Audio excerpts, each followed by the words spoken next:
how to use Facebook for beginners. Hey everyone, welcome back to our channel. In this video we are going to learn how we can use Facebook for beginners, so make sure to watch the video till the end.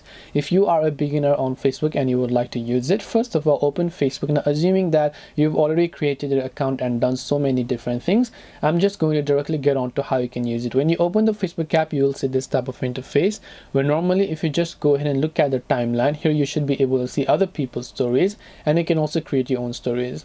Right underneath it, you should be able to find all of the posts that other people who are in your friends list or maybe pages you follow have created. You can like, share, comment, and do whatever else you prefer over here. Now if you look at the very top of this menu, these are basically called shortcuts menu. Now some of the icons might be missing, because if you go to the three lines option here and go to see more, these are all the shortcuts that are available. The 5 most frequent shortcuts that you use will appear at the top. So if you don't use a particular shortcut and it doesn't show up here, do not freak out, because the more you use it, the more they're going to come up there.